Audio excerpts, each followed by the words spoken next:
What if I told you that you're gonna when you turn 18, but only if you're a girl? That's right, fellas, you're off the hook this time. But ladies, we're in trouble because today we're gonna be looking at a true story animation. All girls in my family died at 18. Guys, like this video right now so when you turn 18, you'll be safe. I mean, I already made it past 18 safe, so the proof is in the pudding. Like this video and I got you. But anyways, what's up guys? Welcome back to Anything Alexia. If you're new here, my name is Alexia and let's get into the video. I remember the exact moment when I realized my life was in danger.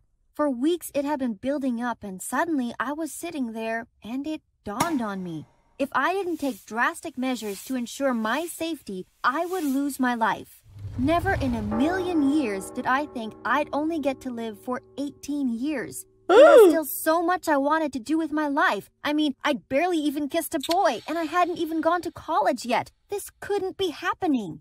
And it's not like I had the most carefree life. For one, I'd never met my mom. She died while giving birth to me, and I felt like I must be this constant reminder for my dad that I'm the reason mom died. Now that's some heavy stuff. And I'm not talking about heavy cream in your coffee heavy. I'm talking about 100 textbooks stacked on top of 100 bricks kinda heavy. You think you could carry that? I didn't think so. I know these things happen, but I couldn't help feeling responsible. So when my 18th birthday was approaching, I decided to pace carefully. Every birthday I had was bittersweet.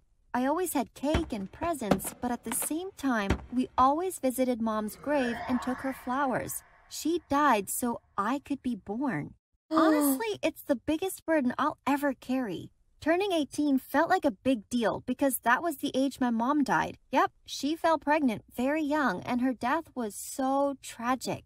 I knew this birthday would be particularly difficult for my dad, so I didn't even mention it. He asked me how I wanted to celebrate, and I said I was happy to just go out for dinner or something. Pretty quickly, my dad started acting kind of strange. He's always been a quiet, reserved type of guy, but this was next level. I came home from school one day and found him sitting on my bedroom floor, holding some of my old teddy bears, crying.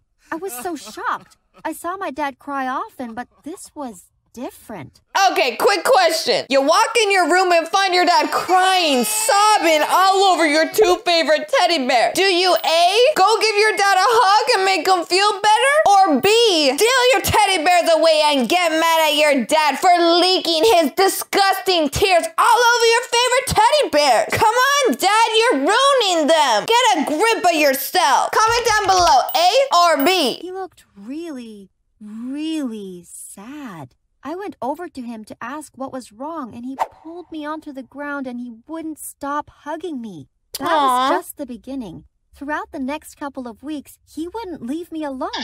He was so clingy. It actually got a bit much at one point when he wouldn't even let me walk to school by myself.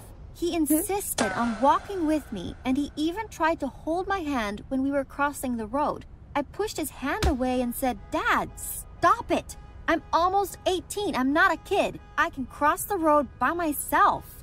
He looked taken aback after I shouted at him, and he apologized and walked away. There was a lot of traffic, but I could have sworn I heard him say something like, "That's the problem. You're almost 18. Does he know something that we don't know? Oh wait, I guess he knows something that we do know. Because we know what happens when the girls turn 18. Uh-oh, this ain't good. Her dad's acting like a stage 5 clinger because he knows that once that clock strikes 12 on her 18th birthday, it's over. I was feeling tired, so I started walking upstairs towards my room. It was so hot, so I opened my window and flopped down on my bed. I could hear my dad and my cousin outside talking, but I wasn't really paying attention. Suddenly, I heard my name and my ears perked up. "Listen, you really need to tell her. Oralee is turning 18 this week. She has a right to know. I mean, when was the last time any female in this family made it past 18? It's like a curse, Uncle James." Curse?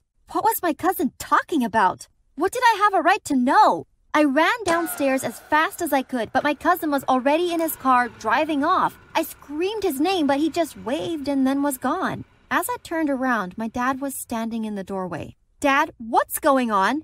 Is this why you've been acting so weird? Dad, what's going on, dude? Am I gonna die at 18 or not? Cause if I am, I have a long list of stuff that I wanna get done before I go. Go skydiving, bungee jumping, eat 500 pickles under 5 minutes. You know, the most important things. Am I about to die or something? Aurelie, no. Don't be stupid. Your cousin has clearly been watching too many movies. It's just a coincidence that your mom, my sister, and your cousin all died at the same age, but... Oh! Mom, sister, and cousin? Daddy's been keeping secrets. And not the good kind of secrets that turn into a nice surprise on your birthday. These secrets are deadly. Ooh. What do you mean, your sister? I was too quick for him. And that's how I found out that my dad had a sister who drowned when she was 18. I had never even heard of her before. No wonder my dad was so emotional about me turning 18. He'd lost his wife and his sister at that age. It was crazy. It felt like something out of a movie, a family curse. And then my cousin, she died last year in a car crash and she'd been 18 too. That night, I didn't sleep much. The more I thought about it, the more it made sense. I couldn't remember the last time a woman in our family had lived past the age of 18. How had I not thought of this before? This whole time I'd been excited to turn 18 because I'd go off to college. But how would I even make it to college? What if I died tomorrow? Girl, I hate to break it to you, but I don't think you're off to college. I think you're off to the sky to visit the man upstairs. I mean, hopefully he's nice and stuff. And can you put in a good word for me while you're up there? Just wondering. My mom died giving birth, my aunt died drowning, and my cousin died in a car crash. So naturally, I think you're gonna die maybe falling off a horse when it's climbing a big mountain. It's just a feeling I got. Well, I could definitely avoid swimming, and I didn't own a car, and there was no chance I was about to have a baby. But I could die just walking down the street. I was turning 18 a day later. That meant I had 24 hours to do all the things I wanted to do. But what if I died doing them? No, I couldn't even risk it. I spent the last day of being 17 curled up in bed watching movies. I didn't even want to eat in case I choked and died. My dad kept asking me to at least join him downstairs. But what if I fell down the stairs and then... No, but there was one thing I knew I couldn't skip. It was our tradition after all. Dad was watching TV and I crept behind him and went out to the garden to pick some flowers. Mom always loved tulips and we had them in every color. I came back inside and tapped Dad on the shoulder. He turned around and I thought he would cry from happiness. Come on, Dad, you didn't think I'd forgotten, did you? We drove to the cemetery and it was pitch black. Not late to be honest, but better late than never. We made our way across the path towards Mom's grave. It was too dark, so I ran back to the car to get Dad's flashlight. Suddenly, the ground gave way beneath me, and if it hadn't been for a nearby gravestone, which I quickly grabbed onto, I'd have fallen about 3 meters into a freshly dug hole. I got such a fright, I just started screaming. Dad came running and saw me standing an inch from the hole. Luckily, Dad had already put the tulips by Mom's grave because I wasn't about to spend a second longer than I needed to in that place. Well, it sounds to me like if you would have shimmied your way over 1 step to the left, you would have been spending your whole life in that place. You know what I mean? On the way home, I sat there shaking. We didn't speak a word to each other. As we pulled up into the driveway, I slammed the door and turned to Dad and said, "See? It is a curse. I could have died back there." I was shaking as I walked carefully to my room. I decided it was no longer safe out there. I couldn't die. I was too young. I locked myself in my room, and I made a promise to myself not to leave it again. I'd pretty much almost fallen into an open grave. The curse was real. Dad eventually gave up trying to get me to go anywhere. Summer vacation had arrived, and I was adamant that I would not leave my room. There were dangers everywhere. I could get stung by a killer bee or slip in the shower. So let me get this straight. To not ruin your life and die at 18, you've decided that the reasonable solution is to stay in your room forever and pretty much ruin the rest of your life? This sounds like a lose-lose situation to me because I don't know which one's worse. Don't you gotta leave your room to go to the bathroom, to go to school? Wait a second here. Is this just some giant plan that you'll never have to go to school again? Because that would just be genius! This girl's smarter than we thought. After weeks of not going outside, I started to feel really weak. One day, my friends came over with a picnic and tried to get me to go outside, but I refused. They ate their picnic on my bedroom floor while I sat in bed and ate some leftover soup. After they went home, I felt relieved. Who knew what bug they might have brought into my room? But that night, I started to feel really sick. I woke up and there was sweat pouring down my back. My skin felt clammy and hot, and suddenly I had to run to the bathroom. The whole time I was running there, I kept thinking, what if I fall and hurt myself? It was only when I was throwing up into the toilet that the realization washed over me. Oh my gosh, I could die from being sick. It kept getting worse, and my dad found me slumped across the bathroom floor and rushed me to the hospital. I had to take a big bucket along as I couldn't stop throwing up. The whole ride there, we were both freaking out.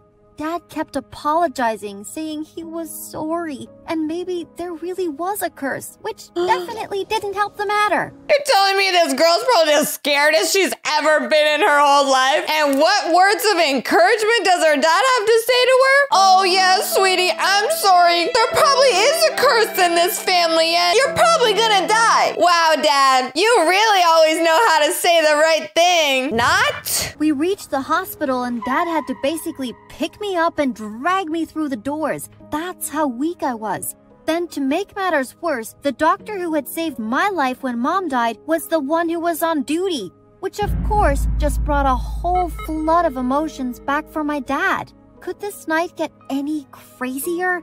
I think the nurses on duty weren't sure which of us was the sick one. Dad looked just as pale and upset as I did. After some tests, the doctor confirmed that I wasn't dying.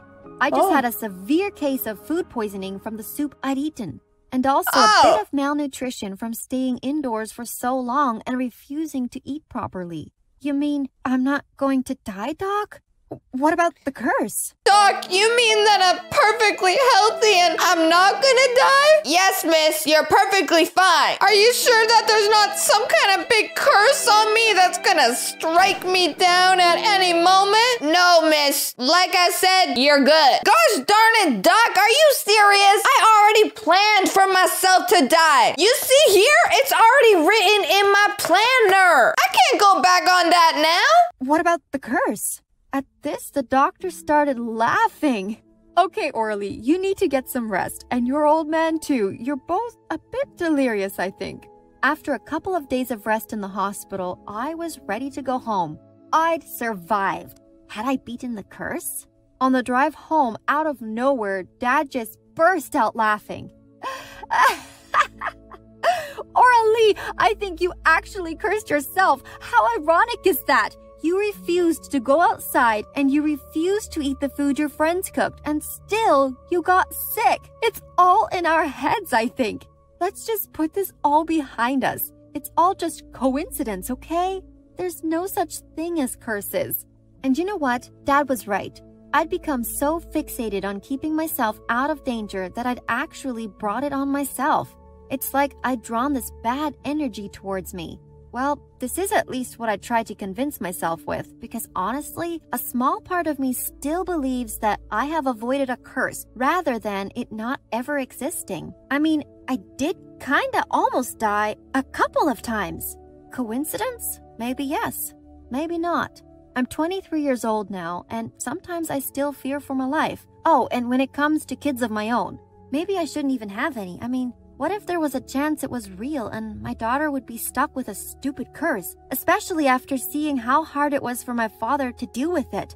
No, thank you. And then she died 5 days later. Oh, no, guys, I'm just kidding. She ended up fine, and there was no curse, allegedly. If anything, this story shows just how powerful your mind and your thoughts really are. She was so scared about getting sick and dying and getting hurt and focused on it so much that she did actually almost die and get hurt. It was all in her mind. But anyways, guys, let me know in the comments what you guys think. Was she cursed or was it all in her head? If you guys like this video, don't forget to smash that like button. And also, if you want to join the family, hit that subscribe button and turn on all post notifications so you don't miss any of the videos that I post. I love you guys so much, and I'll see you all in the next video.